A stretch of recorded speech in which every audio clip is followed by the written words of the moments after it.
Mabon, blessings everybody. Welcome to the channel. If you're new here, my name is Dr. Corey Wren. I'm a vegan sociologist, a vegan feminist, and a vegan witch.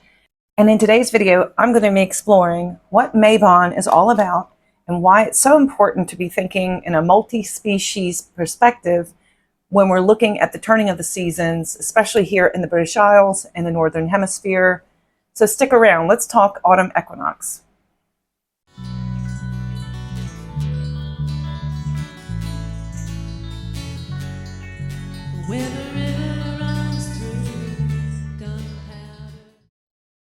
So if you don't really know anything about witchcraft, let me start from the beginning. In modern witchcraft, especially that practiced in the West, in Great Britain, Ireland, the United States, and I won't talk really about Australia or New Zealand today because this is not Mabon season for them. It's spring equinox for them, which is always fun to get your head around. But let's stick just to the British Isles, which is where I'm located today. Why this is important. This is what we call, it's part of what we call the Wheel of the Year. So witches, as a form of neo-paganism, we reconnect with the turning of the seasons. Historically, if we go back into, say, the past few hundred years, few thousands of years, human beings being very agrarian, we're much more attuned to the passing of the seasons, the turning of the seasons, the turning of the sun each day, also the moon. This all informed people when to plant, when to harvest, when to go into the woods to collect and forage particular things. But also, unfortunately, because humans for the past few thousands of years have exploited non-human animals, the Wheel of the Year has also been an important marker for when to enact certain species as practices, exploitative, even lethal practices against domesticated animals. So this is where I come in as a vegan witch.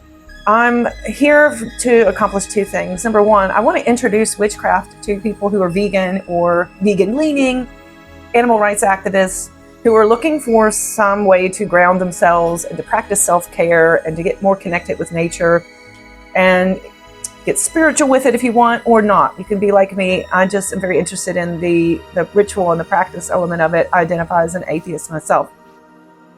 On the other hand, I'm trying to also reach the witchcraft community, which already is really tuned into nature and claims to be really tuned into non-human animals. But unfortunately, based on the research that I've done, looking at all the major important foundational books in the late 20th century up into the 21st century, and then taking a good sampling of more recently published books, the truth of the matter is that modern witchcraft is not very friendly to animals at all, and in many ways actually replicates patriarchal institutionalized religions that historically have been really nasty to women, to nature, and to animals.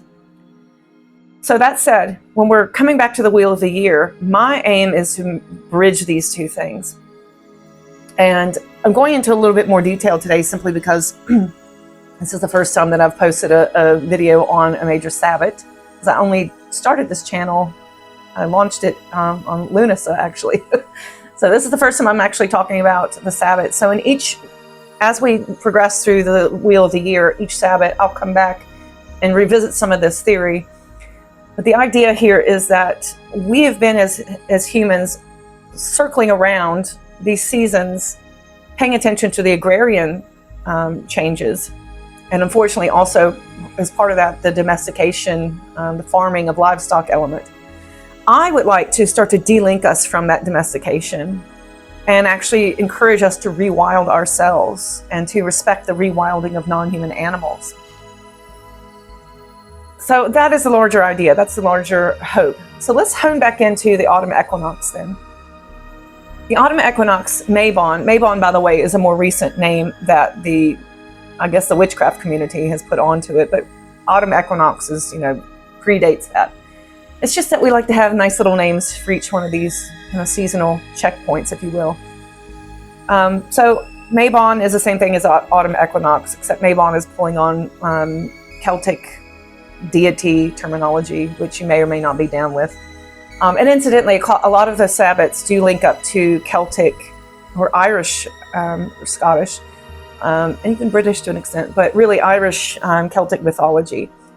But you don't have to link it to that at all. Like Lunasa is linked to Lu, who's a Celtic god. Imbolc is tied to St. Bridget's Day. But you don't have to do that. Really, at the heart of it, it's about celebrating these seasonal changes. So when we're looking at the autumn equinox, this is a point of balance, right? The sun we have equal day, equal night before we tip, and we start to have longer nights and shorter days.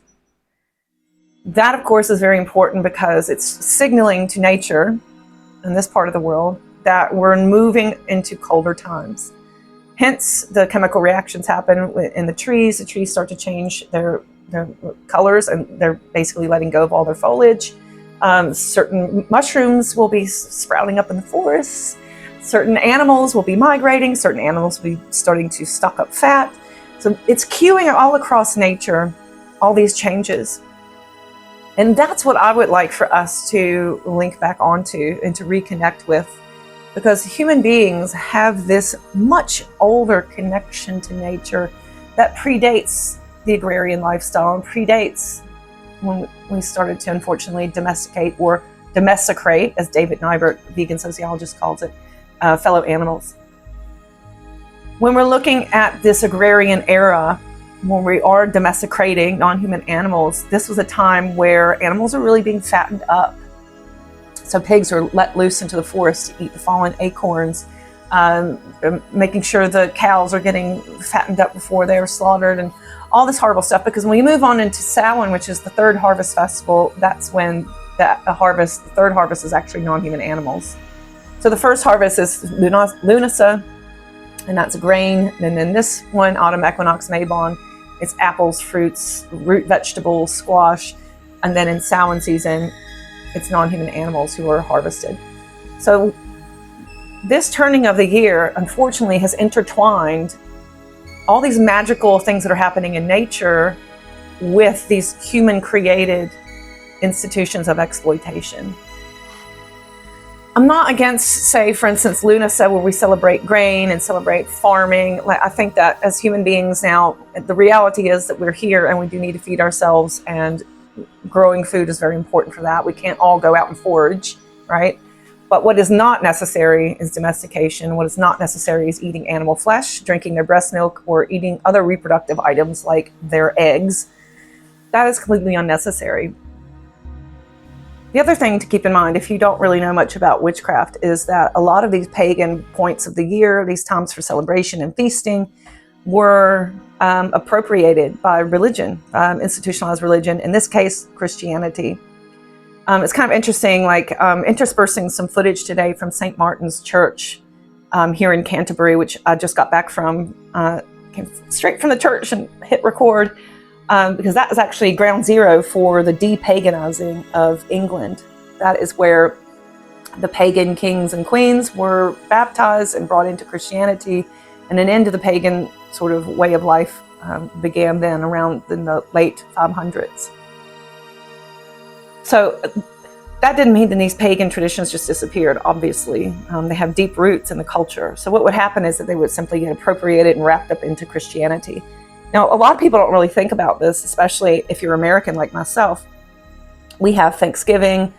Canadians have Thanksgiving. Canadians do their Thanksgiving in October. Americans, we do it in November. But around this time in September here in England, they have Michaelmas Day. I've been told I don't pronounce it right, so hopefully that's okay. Because it doesn't exist in the United States. I had no idea how to pronounce it, but I was trying to tell my friends about it the other day, and they were like, "You mean Michaelmas?" So that is the original sort of Mabon feast to celebrate the second point in the harvest season, which was then taken up by Christianity. So it's a major feasting day. It's a harvest feasting day that still exists here in England. Well, what happened was that when the people came over to the United States and to Canada, to North America, and colonized there, they brought that tradition with them, and then and sort of changed it again so that it made sense in the North American context. So in my case, in the United States, and I come from Appalachia, so this is the first region really to be colonized by white folks. what happened was in the UK, where Michaelmas would be celebrated by eating a goose or a duck, in the United States, they switched over to turkeys because that was the indigenous bird that was sort of similar.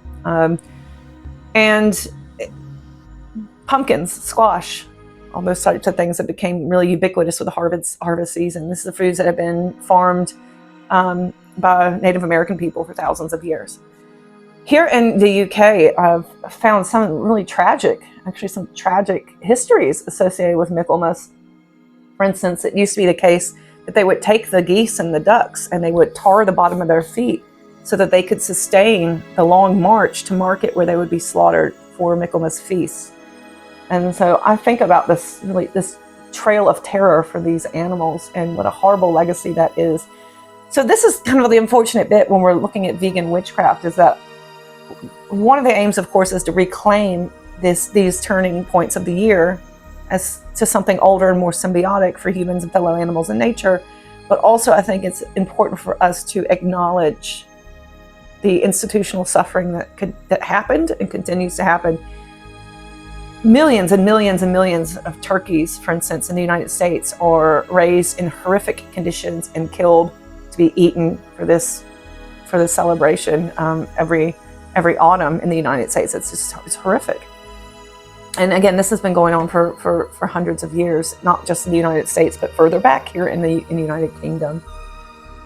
So part of the harvest season, unfortunately, then is a point of remembrance for all the violence that has happened and continues to happen. But because I see vegan witchcraft, and this is the whole point of me really starting this YouTube channel, because I see vegan witchcraft as actually not just theorizing and thinking and criticizing, but also making change and putting change and theory into action, I want us to start getting creative and thinking about, well, what can we do differently in the harvest season? And there's so many options. So first off, what I have been hinting at this whole time is that in modern witchcraft, we get really stuck, I think, in just thinking about the past few thousands of years. There's a lot of romanticization of our ancestors in witchcraft, people wanting to live like their ancestors did, eat like their ancestors did, pray like their ancestors did. But how far back are the ancestors going? So I'm going to bring this back up, by the way, when I talk about Samhain in the next Sabbat video, because that's really the time to think about ancestors. But why it's important for witchcraft, I saw this theme surfacing quite a bit in my research for my own book on vegan witchcraft. It's a sort of fantasy of what they think their ancestors may have been like, whether or not that's based on any archaeological or anthropological evidence. So what we know, and I can tell you that this is a sociologist and a feminist scholar, is that what we know is that a lot of the history that we've been taught is skewed through the lens of the present. So for instance, the average peasant, which would have been the average person's ancestor from a few hundred to 1,000 years ago, would not have had access to animal protein. They just wouldn't. The archaeological evidence supports that. And this I also know, for instance, when I was doing research for my book, Animals in Irish Society, because Ireland has been very stereotyped as a very meat and potatoes country, but actually that's very recent, only since the 1960s and 70s, not even 60s, the 70s and 80s. Because for many decades after independence, Ireland was very poor. Most people didn't get to eat meat or dairy. But going back even further and further and further, meat and dairy were not a major part of the Irish diet.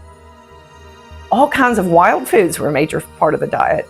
Barley, oats were a part of the diet. Hazelnuts were a major part of the diet. But we don't talk about that, do we? Because we're using the lens of the present. We live in an industrialized society where animal products are ubiquitous and cheap and glut the market. We assume that everyone back in time was also eating like that, but that's simply not the case. So when we're looking then in modern witchcraft and this kind of fantasy about ancestry, we have to be realistic that the vast majority of people were not eating animal products, and if they were, it was very rarely. Eating animal products was a marker of status. So this is one of the reasons I think also that there's such a celebration of eating animals in kitchen witchcraft and feasting days around the Sabbats, because it's an idea of indulgence, expressing your wealth and letting loose and all this kind of stuff. Well, historically, eating animal products, because it was so tied to wealth, well, people want to celebrate in the wealthiest way possible. So There's two things then going on, this kind of fantasy making about what they think ancestors ate, which turns out to be false. And then the other thing, second thing, is that they want to, it's a feast day, they want to celebrate in this high wealth status type of way. And unfortunately, exploiting non-human animals, the ability to own other beings and exploit their bodies and their labor, that is a marker of wealth. But it surely isn't justice or equality or something I want in my witchcraft, because it's basically animal sacrifice. And that's a major theme as well, by the way. In my research, I found that a lot of the witchcraft books were very keen to distance themselves from animal sacrifice. We don't do that. We're not slitting the throats of a goat on an altar. We're not boiling frogs in our cauldrons.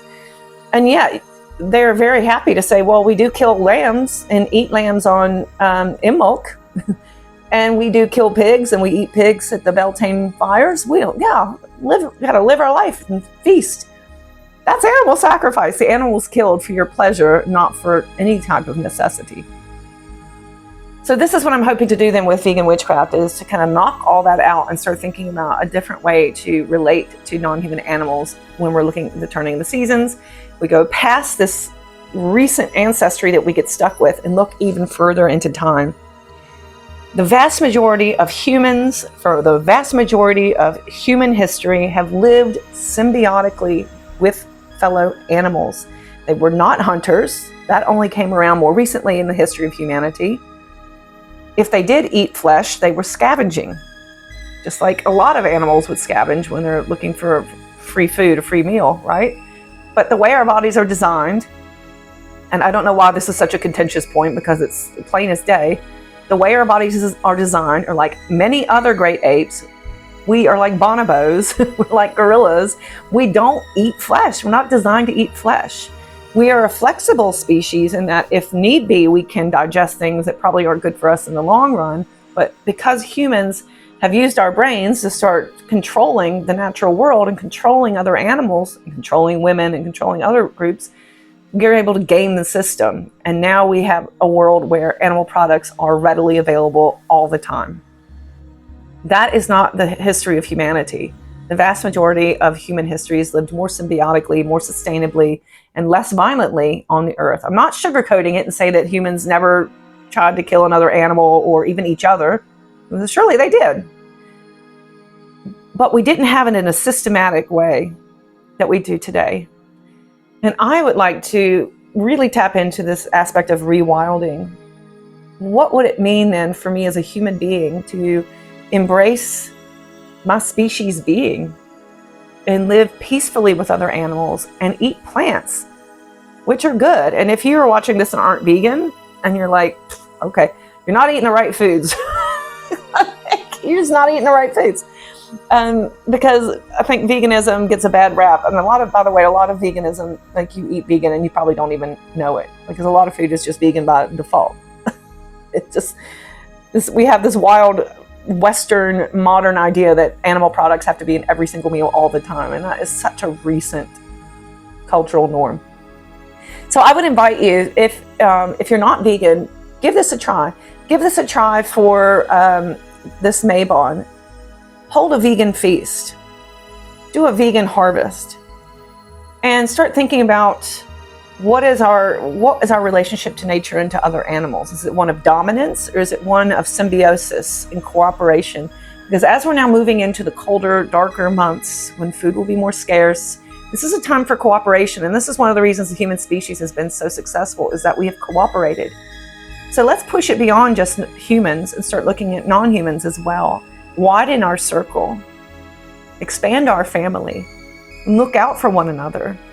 So another thing that you can be doing on this harvest season, this is very, very typical, at least in my culture in the United States, it's very, very typical to donate food to food pantries and also to volunteer for food security organizations. You can do that and also donate food for non-human animals. I know my grocery store here, my closest main grocery store is Sainsbury's here in England, and they have a booth right at the front of the store where you can donate cat food for the local cat protection charity. And the other thing you can do, which is less of a tradition, but let's make it one, is to support your free living friends. So I always make sure that there is a bite to eat and some fresh water outside of my house on my patio if someone comes in. And it wanes. Like sometimes like there's a point where everybody comes by and everybody wants a bite. And then most days lately, for the past few months, 1 or 2 birds come in. And then the past week I've had a pair of mourning doves that have been stopping by. But just making sure that everyone has something to eat. I even keep a plate out for my snails, which helps to distract them from where I don't want them eating. But it just depends on where you live and what's appropriate to the free living animals who live in your community. But this is a time for harvest. Let's share that. And let's think about rewilding ourselves. And what a really cool and precious thing it is that as we as human beings are starting to take stock and to prepare for the colder months and enjoy feasting of the harvest, all around us, non-human animals who are living in the forests and the fields, they're doing the same thing. So this is a really interesting way of recognizing a multi-species connection as this big old earth spins around. So I will leave it at that today, and hopefully you found this thought-provoking. If you're not vegan, give a vegan Mabon a chance and start thinking maybe a little bit more about how a harvest might be a multi-species affair, how we can be living more cooperatively as we move into the colder season. If you are vegan and you are new to witchcraft, may I invite you to perhaps to look into doing some candle rituals. And I've got some that are posted on this channel, and I'll be posting more on my Instagram account and also as shorts here on YouTube. But maybe looking into some candle rituals, going out and taking a walk in the woods if you're lucky enough to live near the woods, being outdoors in nature at this time, supporting free living animals, and just honestly, you don't have to do anything to really practice witchcraft except to get into that state of mind. Paying attention to say, oh shoot, it's autumn equinox. What does that mean? I know where I am now in the world. Once you start to do that, it creates such a huge mind shift to pay attention to the turning of the seasons, to know when the next full moon, the new moon, the half moon is going to be, to know when the next equinox is going to be, etc. It really does shift your mindset and your perspective. So these are easy things that you can do. You don't have to go and buy anything at all. Me, myself, I'm going to be celebrating Mabon by, well, first off, that was my trip to St. Martin's Church today. But also I'm going to be doing a canoe trip on the River Stour so I can actually get outside in nature. And I'm going to be cooking some good food. And I'm going to be doing a ritual as well, a full-on witchcraft ritual. And if you'd like to participate in that, I have a Patreon account, which is subscription. I have some videos that are free for everybody to view, but the actual rituals I keep private and they're subscription only. So if you'd like to participate in that, definitely go over there and check out my Patreon account. I will always be posting rituals for the different Sabbats, for the full moon, and also for the new moon. And I would love to have you there. And if you want to learn more, definitely subscribe to this channel. Please help me to grow. This is my big harvest. I've been working all summer on building up the YouTube page. It's been running for about a month now. And it really helps me and helps the algorithm because it's a brand new channel. It really helps the algorithm if you hit like and if you subscribe, if you comment, if you share it. These all help the channel to grow. So thank you for being a part of this and for watching this, and have a great vegan Mabon. Blessed be.